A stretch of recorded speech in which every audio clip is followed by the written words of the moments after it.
Hello everyone.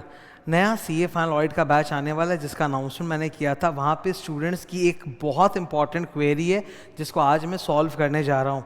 ये आपके सामने चैप्टर 1 के नोट्स हैं। I am making final audit का books right now for the batch. तो अभी चैप्टर 1 के नोट्स मैं आप लोगों को शो कर रहा हूँ। पिछले बार ये चैप्टर मेरे बुक में 22 पेजेस के आसपास था। इस बार ये चैप्टर मैंने 10 पेजेस में कंप्लीट कर दिया है। और ये फाइल, ये चैप्टर 1 की फाइल मैं लिंक में भी दे दूंगा डिस्क्रिप्शन में नीचे। और मैं चाहता हूँ कि तुम लोग इसको डाउनलोड करके एक बार आईसीएआई के मैथ से कंपेयर करो, क्योंकि जो जो टॉपिक, जो जो points, keyword, sentences, each and everything जो आईसीएआई के स्टडी मैट में वो, और लेटेस्ट वाले स्टडी मैट में जो अभी नया एडिशन आया है ना, आईसीएआई का नया स्टडी एडिशन जो तुम डाउनलोड कर सकते हो आईसीएआई की साइट से May 26 का, तुम उसे कंपेयर करके देखना। Each and everything is covered over here, each and everything. ये मैं डाल के दूंगा एज अ प्रूफ। ओके, तो अभी ये डाउट था कि सर पिछली बार आपकी बुक 700 पेज की थी, इस बार 400 पेज की कैसे हो रही है। फर्स्ट ऑफ ऑल ये कोई जादू मंत्र नहीं है, एंड नंबर 2 मैं कहीं पर भी कंटेंट को काट नहीं रहा हूँ। मतलब जब आप मेरी बुक से पढ़ो तो you have to be like thoroughly sure कि भाई मैंने सब पढ़ लिया, मुझे इसके अलावा कुछ भी और किताब या आईसीएआई का स्टडी मटेरियल हाथ लगाने की ज़रूरत नहीं है। फर्स्ट ऑफ ऑल तो मैं क्लियर कर दूं, मेरी दोनों बुक मिलाकर, ये देखो ये स्टैंडर्ड्स वाली बुक है वॉल्यूम 1 और वो वॉल्यूम 2 चैप्टर्स वाली बुक है। तो ये दोनों बुक मिलाकर 400 पेज की थ्योरी है। मैंने उसको ज़बरदस्ती का रिड्यूस करके 200 या 250 पेज में मैं लेकर नहीं आया हूँ। जितना मुझे सही लगता है कि हाँ यार इतना तक कर सकते हैं हम लोग without compromising on the content, वो मैंने किया है। तो 400 pages is very very viable option, बिल्कुल वायबल है। अब कैसे शॉर्ट हो रहा है वो भी मैं दिखा देता हूँ। Look at this. सबसे पहले तो अगर तुम मेरी प्रीवियस बुक खोलोगे तो प्रीवियस बुक में क्या होता था, there would be a blank page complete just containing the name of the chapter. पूरा ब्लैंक पेज है, खाली चैप्टर का नाम है, तो वो पेज काउंट हो रहा है। फिर अगले पेज में जब आप जाओ तो इधर उधर के इंट्रोडक्टरी डायग्राम्स होते थे, और आईसीएआई की एक लंबी वाली स्टडी मैट में इंट्रोडक्टरी केस स्टडी होती है बेकार की, वो डाली हुई थी, जो एक पेज वहाँ पे चले जाते थे, 2 पेज तो यहीं चले गए। फिर आता था कंटेंट शीट, जहाँ पर ये जो कंटेंट आप देख रहे हो 6 पॉइंट्स का, यही पूरा खींचकर एक पेज का बनाया रहता था कंटेंट एंड सब टॉपिक्स के साथ। तो that would eat a lot of space. तो 3 पेज तो सर यहीं पर सेव हो जाते हैं। अपार्ट फ्रॉम दैट मतलब क्या होता था, एक टॉपिक है जिसमें बहुत सारे पॉइंट्स हैं, तो उन पॉइंट्स के सेंटेंसेस बहुत लंबे लंबे हैं, कॉन्वोल्यूटेड है, तो उन सारे सेंटेंसेस को खोल खोल के एकदम सीधा, स्ट्रेट, सिंपल बनाया, जिससे काफ़ी हद तक लाइंस कम हो जाती हैं। ये बहुत बारीक काम है, बहुत बारीक काम है। मतलब इसमें एक एक लाइन को रीड करना पड़ता है और फिर सोचना पड़ता है कि हाँ कौन सा वर्ड हटाऊँ, कौन सा वर्ड नहीं हटाऊँ।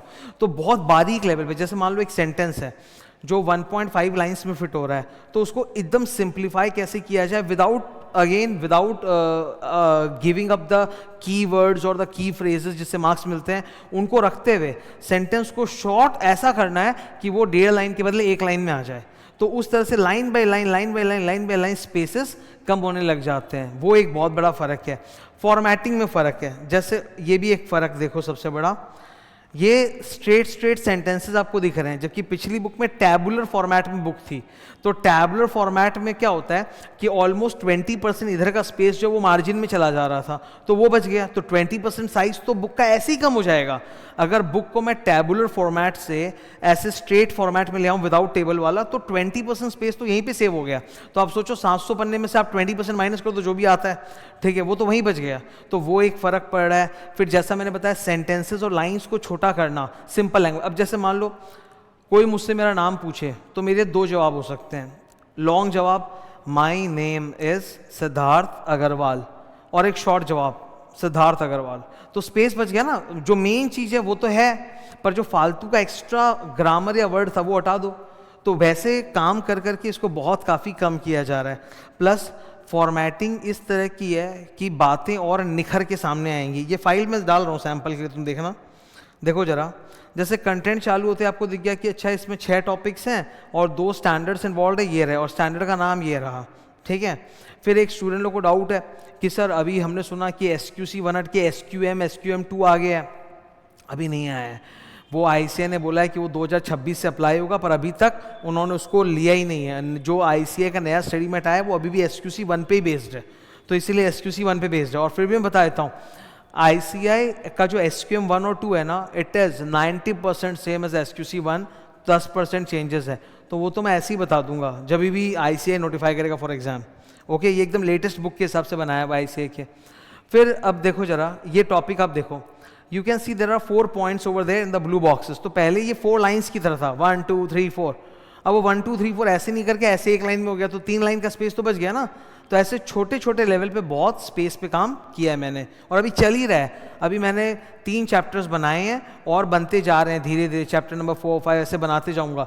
तो मैं दिखा रहा हूँ कि everything is there, just the way in which it is present in the book, उसको बदल दिया है ताकि कम पेजेस में ही सारा का सारा सिलेबस कवर हो सके।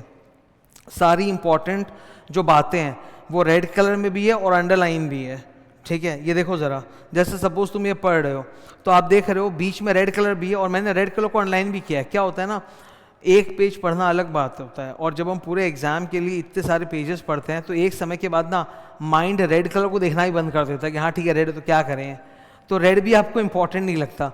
तो मैंने डबल किया कि रेड भी है और अंडरलाइन भी है। और एक इसका जो रीज़न है वो मैं बता देता हूँ, हालांकि ये सब बातें बताता नहीं हूँ मैं। मोस्ट ऑफ द स्टूडेंट्स क्या करते हैं कि जब एंड मोमेंट आ जाता है और वो परेशान है, उनको समझ में नहीं आ रहा क्या करें, तो जहाँ कहीं से भी जो भी शॉर्टकट में बुक्स मिलती है उनको वो लोग जेरोक्स करा के पढ़ना चालू करते हैं। अब क्या होता है कि अगर मान लो मैंने अंडरलाइन नहीं किया, सिर्फ रेड कलर करके दे दिया, तो जेरोक्स कराने में वो आएगा नहीं, क्योंकि जेरोक्स तो जेरोक्स, उसमें तो पूरा ब्लैक ग्रे वैसे ही आएगा। लेकिन अगर अंडरलाइन कराया हुआ है तो सोचो कि कोई स्टूडेंट है जो एकदम एग्जाम टाइम में आ रखा, वो बोला कि सर मैं जेरोक्स कराना चाहता हूँ, तो वो जेरोक्स भी अगर कराएगा तो अंडरलाइन तो आ ही गया ना वहाँ पे, तो he will be able to see all the words clearly कि क्या क्या इंपॉर्टेंट सेंटेंस ऑपर। इसलिए मैंने डबल किया कि अंडरलाइन भी करो और रेड भी करो, ठीक है। ये देखो, यही चीज़ जो पहले 5 एथिकल प्रिंसिपल्स की तरह 5 पॉइंट में होती है वो एक सिंगल लाइन में। तो ऐसे कर कर के बहुत बारीक लेवल पे मैं काम कर रहा हूँ, और ये काम ऐसा नहीं है कि किसी को देकर ये डेलीगेट करके करवाया जाए। स्टूडेंट्स ये भी सोचते हैं हमेशा, उनको पता नहीं क्यों ऐसा लगता है कि भाई मैं दिन भर जैसे कोई काम नहीं करता और सारा काम तो टीम कर देती है। टीम कुछ नहीं होता, जो होता है ना सर हम लोग ही होते हैं। हम नहीं करेंगे काम ना तो कोई और काम करने वाला नहीं है। अगर टीम ही सब कुछ करेगी तो टीम ही आके पढ़ा भी देगी, फिर मेरी पढ़ाने की तो कोई ज़रूरत ही नहीं है। तो ये काम वो है जो एज अ टीचर मुझे ही करना है, which I can not delegate to anyone कि तुम कर दो मेरे लिए, दैट्स नॉट पॉसिबल। अगर वो होता ना तब तो मैं भी आउटसोर्स कर देता, 15 दिन में बुक रेडी और बैच चालू तड़ातर, पर ऐसा नहीं है। तो इसको बनाने में, काम करने में बहुत टाइम लग रहा है, और मैं सारा मटीरियल वर्ड में बनाता हूँ, माइक्रोसॉफ्ट वर्ड में, ताकि वो मेरे कंट्रोल में रहे। I don't use any special software like in design और कोरल और anything for making books, because क्या होता है जब कभी चेंजेस या अमेंडमेंट्स होते तो बड़ा मुश्किल हो जाता है। पर ये वर्ड में मैं बना रहा हूँ, each and everything is in my control. I know how to play around the words to make the topic simple, जब चाहे जो चाहे मैं कर सकता हूँ।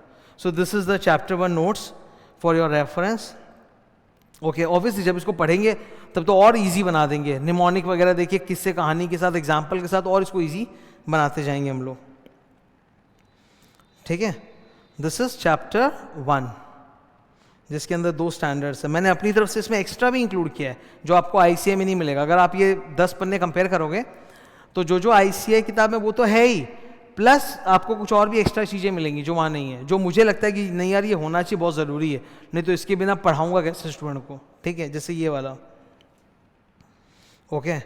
सो आई होप इससे तुम लोगों का एक डाउट क्लियर हो गया होगा, क्योंकि बहुत सारे स्टूडेंट्स का ये था सर कि आप जब छोटा पढ़ा रहे हो, हमें आपसे उम्मीद होती है, अपेक्षा होती है कि आप डिटेल में पढ़ाने वाले टीचर हो, आप छोटा पढ़ाओगे तो फिर तो आप में और फ़र्क ही क्या है, फ़र्क है। Again I am telling you, ये 200-250 पन्ने की बुक नहीं है, टोटल दोनों वॉल्यूम मिला के तो 400 पेज है, और कहीं कंटेंट में कोई कॉम्प्रोमाइज़ नहीं है। कंपेयर द चैप्टर 1 फाइल, तुम ICAI की साइट से आके चैप्टर 1 डाउनलोड करो ICAI का, और एक कंपेयर करो, तुमको खुद पता चल जाएगा। और तुम चाहो तो उसको और भी जगह से कंपेयर कर लो, और भी किताबों से, तब तुमको पता चलेगा डिफरेंस क्या है। इसलिए मैंने डाल भी दिया कि देखो ये देख लो चैप्टर 1, तुम चाहे तो ICAI से करो चाहे कहीं से भी करो, तुमको फ़र्क दिखना चाहिए, ठीक है।